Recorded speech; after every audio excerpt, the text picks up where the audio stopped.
Kasus ini terjadi di Kota Jepara. Seorang wanita ditemukan tak bernyawa di tas laundry dan ditemukan oleh warga saat melintas. Saat itu seorang warga menemukan jasad seorang wanita di tas laundry. Warga lapor kepada pihak kepolisian dan tak lama pihak kepolisian datang ke tempat perkara di salah satu perkebunan yang cukup sepi untuk dilewati. Pihak kepolisian membawa jasad itu ke rumah sakit dan dilakukan otopsi serta identifikasi korban. Kondisi kesusahan mengungkapkan jasad karena ternyata sudah busuk dan kira-kira sudah meninggal 5-6 hari lalu.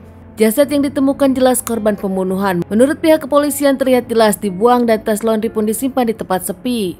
Polisi menggali info dari para saksi yang menemukan. Menurut petani saat itu dirinya menemukan bau busuk hingga penasaran akhirnya membuka. Namun setelah dekat ada kaki di dalam tas tersebut hingga akhirnya lapor polisi.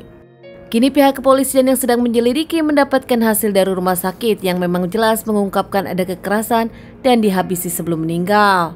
Untuk menghilangkan jejak nampaknya pelaku memang sengaja membuang jauh dan di tempat sepi. Pemberitaan ini pun jadi ramai, polisi menyelidiki orang hilang hingga saat membaca laporan.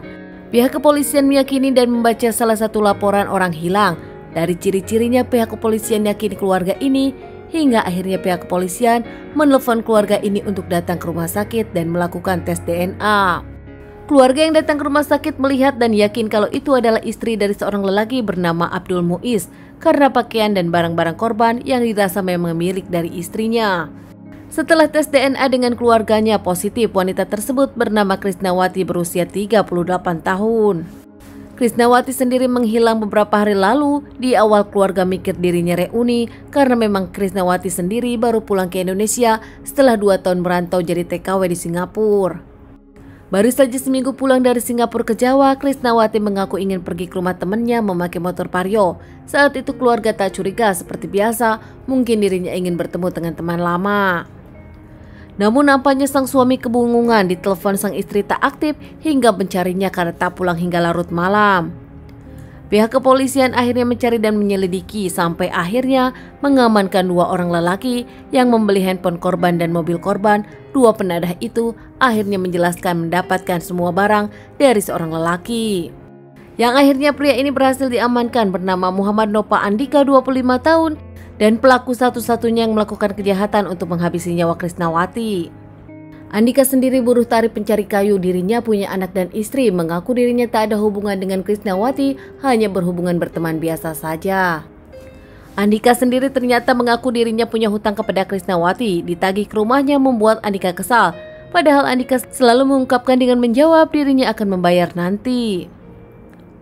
Menurut Andika juga mereka berkenalan di sosial media saat Krisnawati menjadi TKW. Sering mengobrol, ternyata mereka tetanggaan dekat hingga akhirnya mereka berteman dan setelah berteman cukup lama beberapa bulan dengan komunikasi yang nyambung, akhirnya Andika pun meminjam uang kepada Krisnawati senilai 3.150.000. Hutang tak pernah dibayar membuat Krisnawati kesal, janji-janji terus hingga akhirnya Krisnawati datang ke rumah setelah dirinya pulang ke Indonesia. Saat itu Andika kesal karena ditagih ke rumahnya tanpa basa-basi. Andika pun akhirnya memukul Krisnawati dan mencekik hingga menghabisi. Takut ketahuan keluarganya, Andika pun akhirnya membungkus jasad Krisnawati dan memasukkannya ke tas laundry, serta sempat bingung di mana dirinya akan membuang hingga akhirnya berkeliling dan menemukan perkebunan sepi. Motifnya jelas karena Andika kesal ditagih hutang, kini dirinya menyesal. Andika pun dinyatakan dirinya bersalah hingga kini harus dihukum 20 tahun penjara.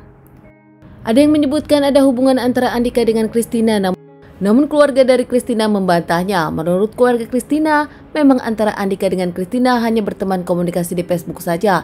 Apalagi Christina merasa kalau Andika tetangganya dan Christina mencoba baik.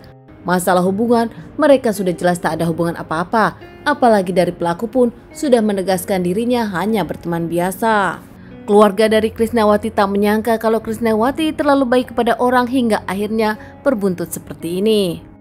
Teman-teman, sekian dulu kasus yang aku bawakan kali ini. Semoga dari kasus ini kita bisa jadikan pelajaran untuk kehidupan kita dan ditunggu bahasan kasus-kasus selanjutnya.